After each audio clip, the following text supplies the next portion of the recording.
Hello, আসসালামু আলাইকুম। আশা করি সবাই ভালো আছো, আমিও ভালো আছি। এখন আছি আমি আমার খামারের মাঝে।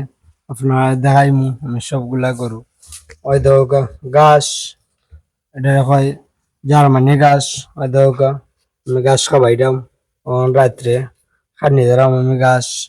এবার দেখি আমার রাজা বাদশা, আপনারা তো দেখতে পাররা, এটা রাজা বাদশা কয়। ওই দৌকা হে লাইলে মোটামুটি মাশাল্লাহ খানি ধরছে রাজা বাদশায়। এরপরে আপনার দেখাই সবগুলা গরু আমার কিভাবে মোটা তাজা আমি করি। এরপরে ওই দৌকা আমার হইল সালগোপালি সেরা গরু, প্রায় 3 বছর হয়ে গেছে আমরা টাইম 3 বছর হয়ে গেছে। ইয়ো ওই দৌকা টাইম না নেস গাছটা তো আপনারা দেখতে পাররা, এটা জার্মানি গাছ, এটা হয় জার্মানি গাছ। ওই দৌকা আপনারা দেখাইবার চেষ্টা করাম। পানির লাগে অনেকদিন হয়ে গেছে খাটতে পারছি না, গাছে বয়স হয়ে গেছে 1.5 মাসের মতন। গাছ পানির লাগে আমরা খাটতে পারছি না, গাছ অনেক বুড়ো হয়ে গেছে, গাছটা শক্ত। এবার তারা খার মানে তো গাছ নাই, খালি খের আছে।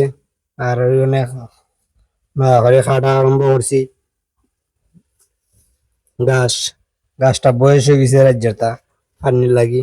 অনেকজন ওই পানির লাগি গাছটা সবাই দেয় না, কিন্তু আমরা ঘাস খাবারাম লাইলে মাশাআল্লাহ গরু মোটা দাদা ভালোই আছে।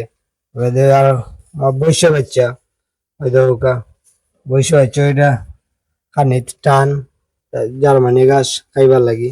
তারপরে আমার গাবি, তারপরে অন্য আছে আমার সোনামণি। ওই দৌকা আপনারা তো চিনো সোনামণি, ওই দো লালটা ও গাবির হবজুত সোনামণি।